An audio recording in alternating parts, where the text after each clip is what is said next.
Hello students. Up till now we have seen what is the definition of ring,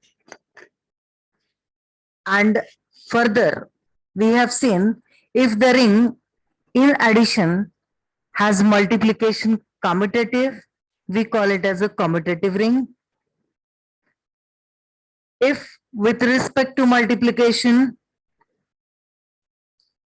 the ring has identity element, we call it as a ring with unity. And if suppose every non-zero element in the ring has inverse, multiplicative inverse. Multiplicative inverse we call as unit.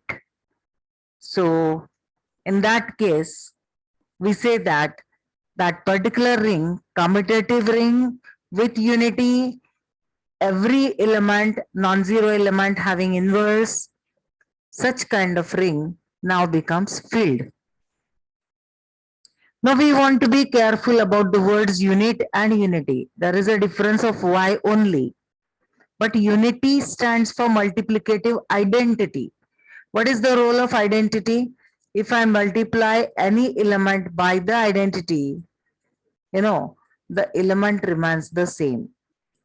For every A, if I multiply by the fixed element E, such that A into E is A, then that E is called as multiplicative identity element. And we know as far as multiplication is concerned, this particular notation is 1. So many a times we use letter 1 for it. One more thing I would like to remind you. We have seen singleton zero set. How is singleton zero set? It is itself closed for addition. Addition is associative in case of 0 because there is only 0 over there. So nothing I can test. 0 plus 0 plus 0 is again 0 plus 0 plus 0. So that way it works. So as far as addition is concerned, let us denote this set by R for the time being. So what you observe, R along with plus is an abelian group. All the conditions get satisfied as far as plus is concerned. Now let us talk about multiplication.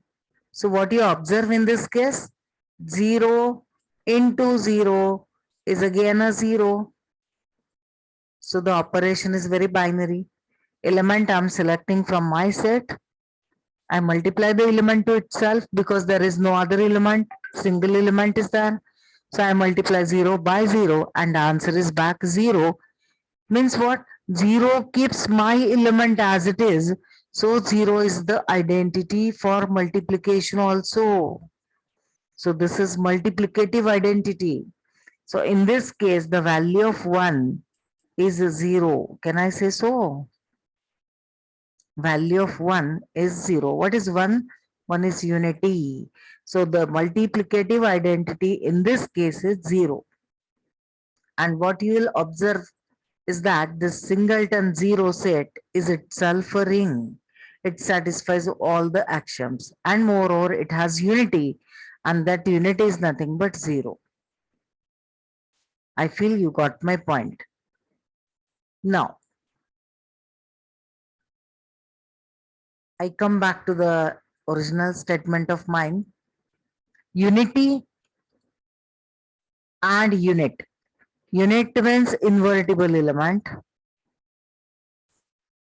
and unity means the identity element, multiplicative identity element. Now there is a difference between these wording. So let us read this. Unity is the multiplicative identity element, while unit is any element having multiplicative inverse. Thus, the multiplicative identity element or unity is a unit. Why it is a unit? Because inverse of 1 is 1. 1 into 1 is 1. So inverse of 1 is 1 itself. So it is a unit element. But every unit element cannot be unity. Because you know very well, in Z14, we have seen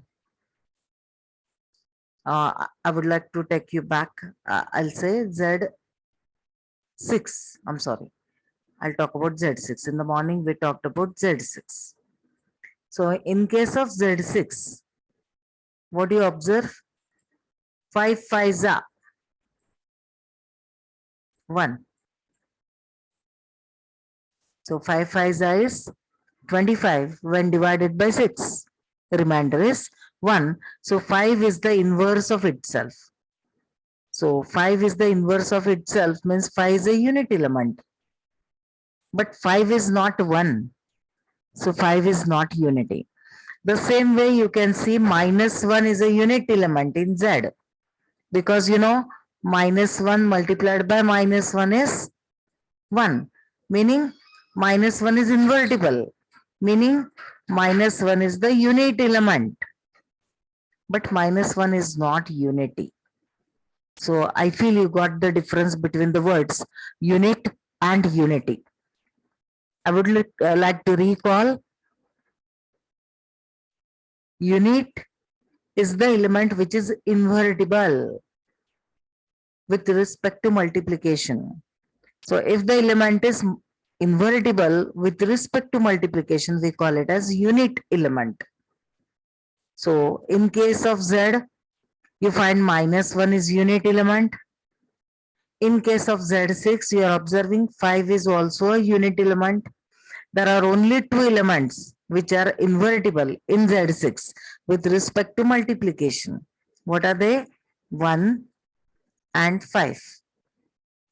Inverse of 1 is 1 and inverse of 5 is 5. Because they are invertible, we call them as unit elements. So feel you got the difference between unit and unity. Is it fine?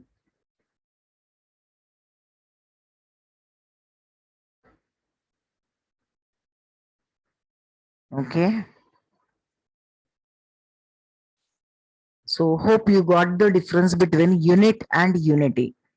So now I would like to proceed further. I proceed ahead. And now there are a few examples and we want to check which of them are rings. Are they rings with respect to the given operations? So talking of the 7th question. So what is your opinion? Is NZ a ring with respect to usual addition and usual multiplication? So I would like to talk about what is NZ. What is NZ? So N is any natural number. And what you can see is if I multiply 0 by N, it will be 0. Multiply 1 by N, it is N. And by minus 1, if I multiply, it gives me minus N. So plus or minus N. Next will be plus or minus 2N. Next is plus or minus 3N. So, and so on. So in short, I can say it is the table of N. We are preparing the table of N. All are multiples of N. So what do you think? Is NZ an abelian group for addition?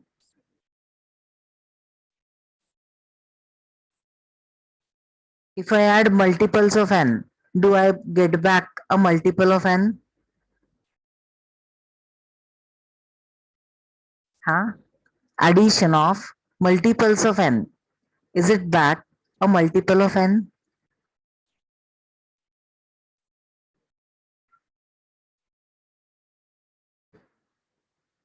Yes, 2N plus 3N. What is the answer?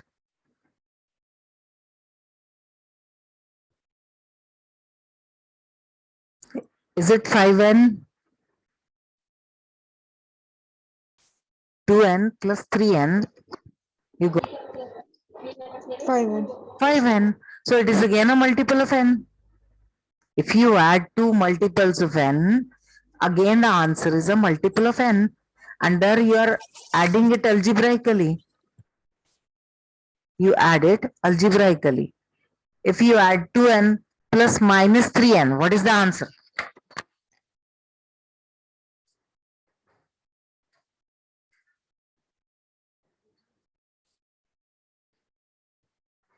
minus n. Yes, it is minus n. It is minus n, means minus 1 times n. So the answer is back in your set. So it is binary. Usually addition is associative, so there is no problem. What is the additive identity? It is 0. What is the additive inverse? If I talk about plus n, minus n is the additive inverse. If I talk about plus 2n, additive inverse is Minus 20.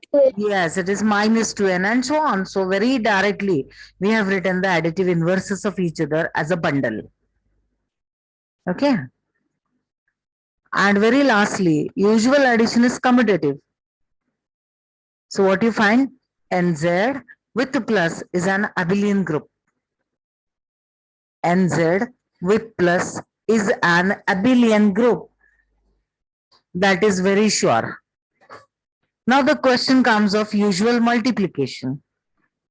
Usual multiplication, you see, if I multiply any two of these, suppose I take plus n multiplied by minus 3n, what is the product?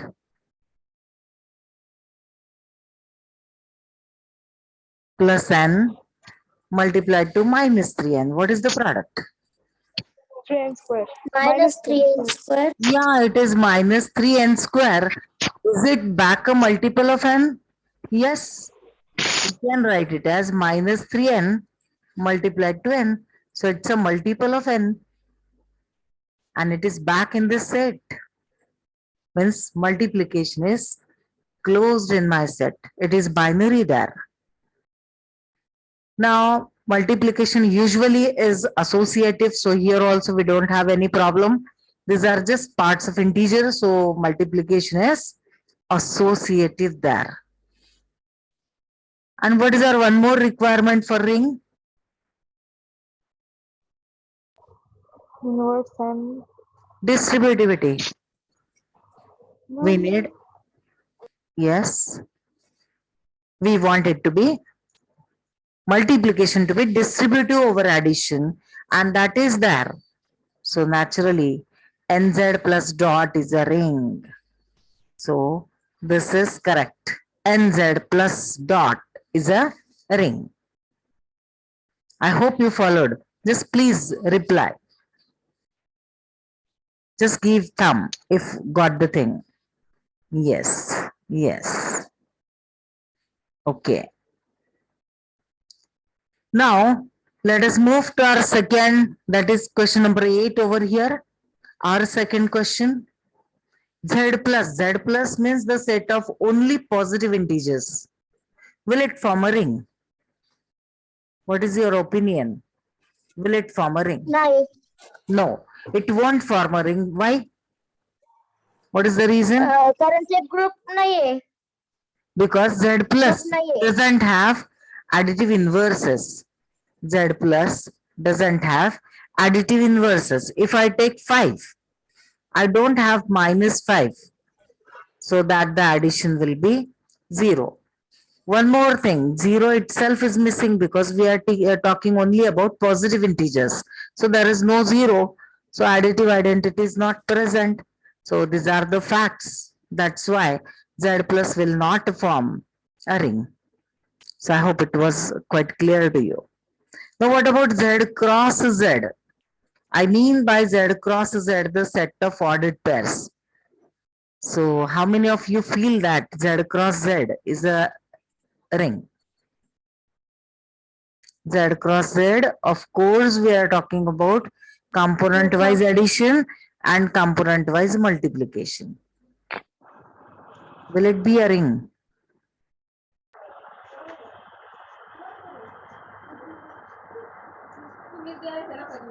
See here, how do we define it? Z cross Z, I will have x1, y1 as one ordered pair, and another ordered pair, let me handle x2, y2. What I mean by this, x1, x2, y1, y2, they are all integers. And if I add them, I will get x1 plus x2 in first place and y1 plus y2 in second place. So for addition, will it really form an abelian group?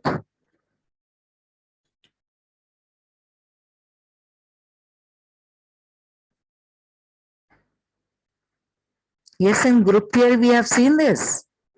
Z cross Z forms an abelian group. Why for? Because here we are just handling ordered pairs.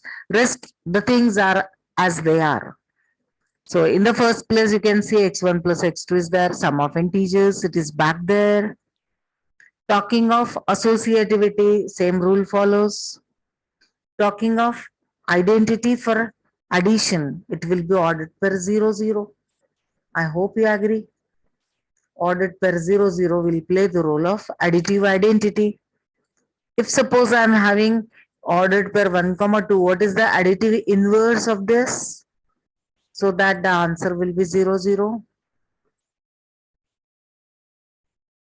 Very directly you can watch. To 1, I will add my first component. What I should add to 1 so that it will be 0? -1. -1. And the second place?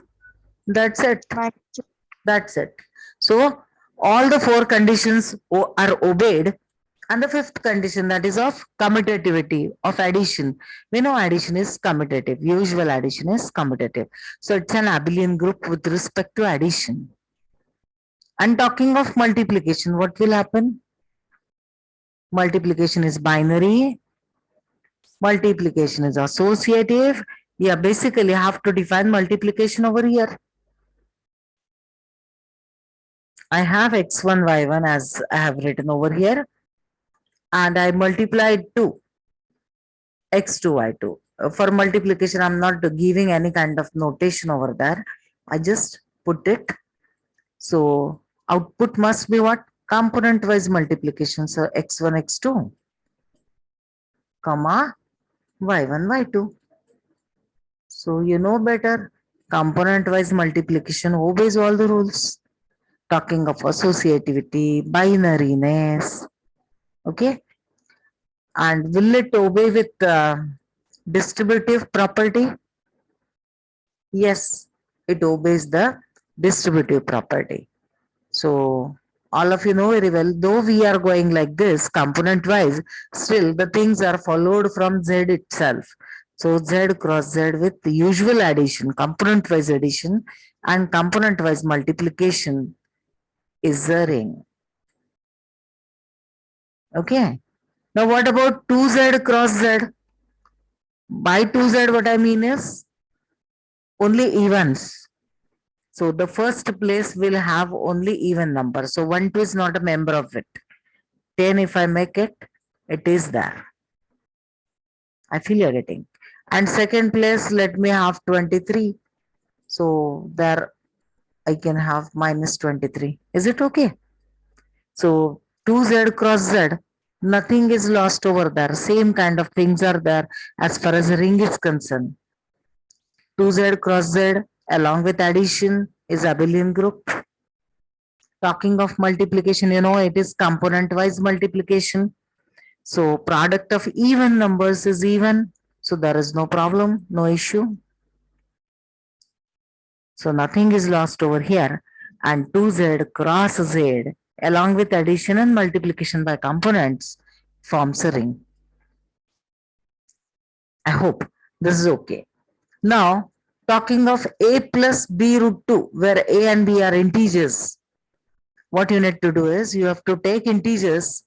One integer you are multiplying by root 2 and adding to the other integer. This kind of set you are handling with usual addition and usual multiplication. Will it form a ring?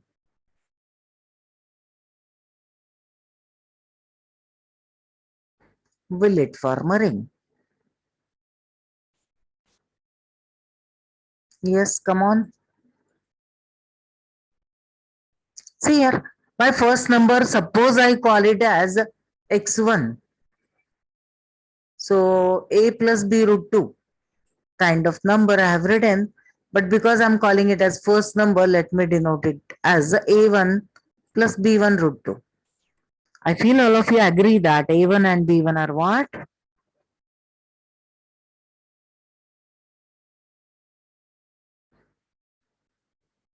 Yes, what are A1 and B1? They're integers. Integers. Yes, they are integers. And if I now take x2 and let me call it as a2 plus b2 root 2, a2 plus b2 root 2. So here also a2 and b2 are integers. And have to define addition, usual addition. So it's very direct. What we do, similar kind of things we mix with each other. So x1 plus x2, how it will be? We cannot add a1 and b2. So what I have to do then? To a1, I have to add a2 only. Okay, similar kind of things we have to mix. This is what we are having. What next I'll do is, I add. Now the part that contains root 2, I have to add together. So in bracket, I can say this is b1 plus b2, or you may say I have taken root 2 common. So b1 plus b2 times root 2 you are getting. Is it fine? So addition of such kind of numbers is back again of the same pattern. A1 plus A2 is integer, B1 plus B2 is integer. So this kind of number belongs to this set. Let us have some notation for this set. So let us denote the set by capital S. So you can say S is closed for addition. Now what will be the identity for this kind of number? What must be the identity? So let us see here itself. What number should I add to A plus B root 2? I want to add something to this number so that my result will be back A plus B root 2. Minus of, sorry. No, I want A plus B root 2 to retain as it is. So I have to take it to be 0 plus 0 root 2, because I want to mention that this is a member of my set. So I should write it as 0 plus 0 root 2. Okay. So 0 in this set will be 0 plus 0 root 2. So that will play the role of additive identity. Now the additive inverse is quite easy. Do you feel so? What will be additive inverse of A plus B root 2? Minus. Yes, A of plus. course. Of course. I have to take it to be minus of A plus minus of B root 2. And because A and B are integers, minus A and minus B are also there. And we get back our identity. Sure? So this way you can see it forms a group under addition. Is it a commutative group then? Abelian group? If instead of adding x1 to x2, if I add x2 plus x1, do I get the same thing? Yes, ma'am. Yes, I need to get the same thing because a1, a2, b1, b2, they are integers themselves. Okay. Now let us move to multiplication. So how will be the product of this kind of numbers? How will be the product? If suppose I handle a plus b root 2 and I multiply 2, c plus d root 2. So let us multiply it. I hope we can do it. So what is the answer you are getting? This will be a into c plus a into d root 2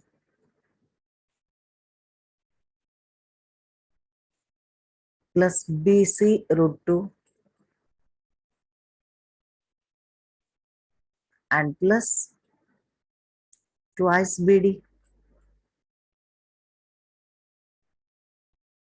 Hope you agree. Now what I'll do is, I'll take this AC plus twice BD as the first part and the remaining that containing root 2, let us combine together. So this AD along with BC AD plus BC times root 2. So that will be your number. It is of the same kind. Integer plus integer times root 2. So multiplication is also properly defined over here and is binary. Okay.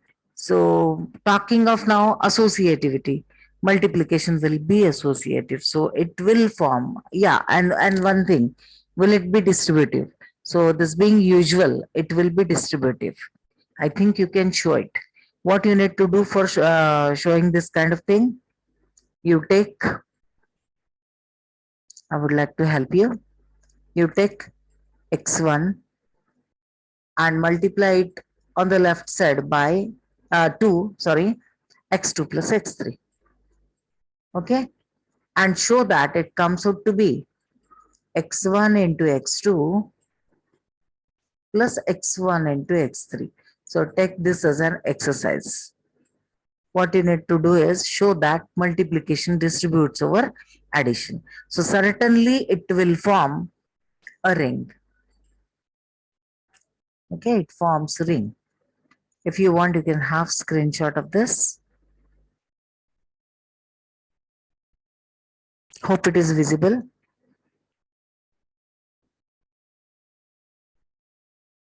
Is it visible?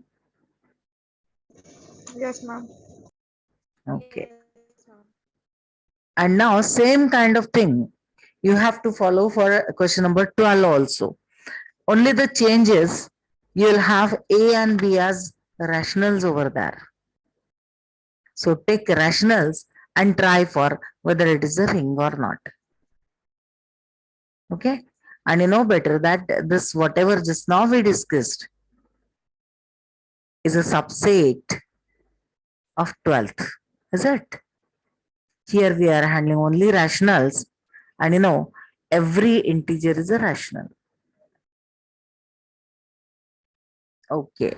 And finally, I want to discuss about 13th example. In case of 13th, the set of all pure imaginary complex numbers Ri for R belonging to R with usual addition and multiplication. So with usual addition and multiplication, see what will be the problem, do you think?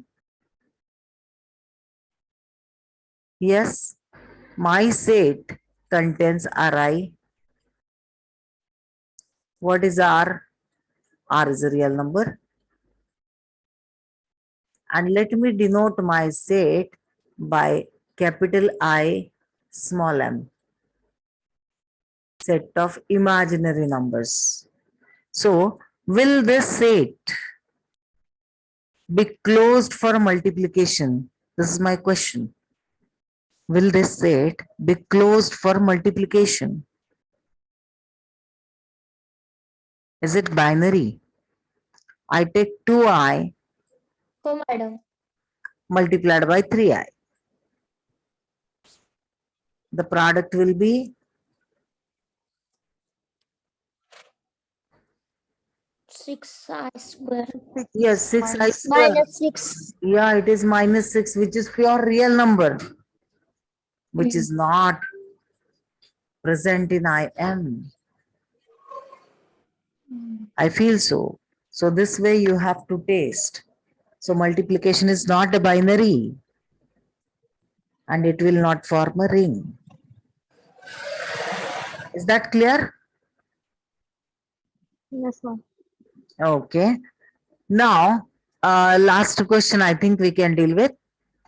See here, they are asking you to describe all units. Units means invertible elements. Invertible elements with respect to multiplication. So talking of Z, which elements are invertible in Z? So only 1 and minus 1 are invertible over here. If I talk about 5, so there is no number in Z, so that the product will be 1. I want the product to be multiplicative identity. So for 5, I don't have 1 by 5 present in Z.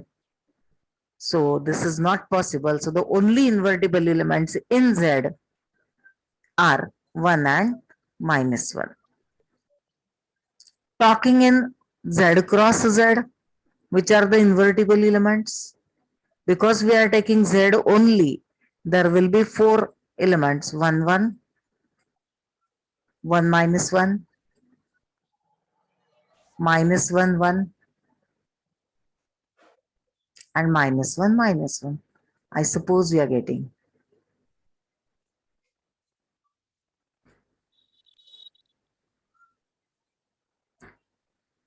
Is it fine?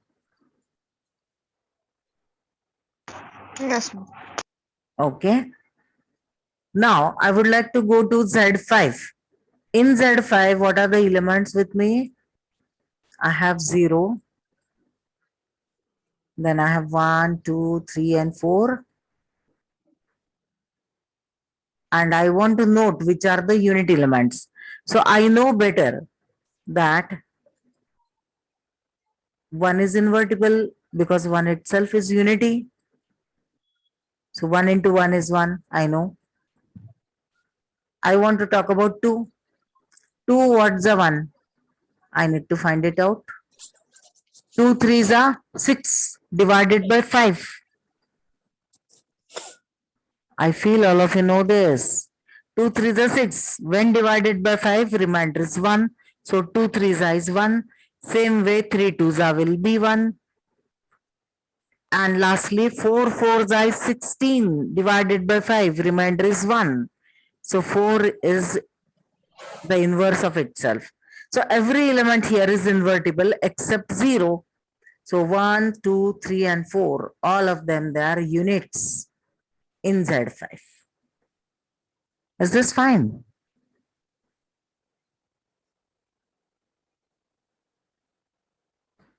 Followed? Okay. All right. Now, I would like to deal with Q. The set Q. The set Q is nothing but set of the pattern P by Q, where P and Q do not have anything in common, Q is non-zero, etc., etc. But P can be 0. Hai na? So, leaving P at 0, I mean, I don't take 0 element. Every element P by Q can be multiplied by, I'm sorry, I just remove this. Okay. Every element P by Q, I can invert Q by P. Only when P is non-zero, I can do so. And you know, their product is 1. Means every rational number is invertible except 0. Is it okay? So every non-zero rational is a unit element. Over? And now I move to this particular Z cross Q cross Z. So Z cross Q cross Z means what? There are triplets. And I know the only invertible elements in Z are 1 and minus 1. So I have to just form triplets over here. I'll be taking P by Q in this place, every non-zero rational. And here I can have either 1 or minus 1. So let me write in general, this is plus minus 1, P by Q. And again, I'll have plus minus 1 over here. So these are all invertible elements. And lastly, in Z4, only 1 and 3 are invertible. Only 1 and 3 are invertible because they are relatively prime to 4. Their GCD with 4 is 1. So this way, we can find the unit elements in the given ring. If every non-zero element has unit, is unit, then we call it as a field, provided it is commutative ring. Okay, so here itself I stop. Thank you.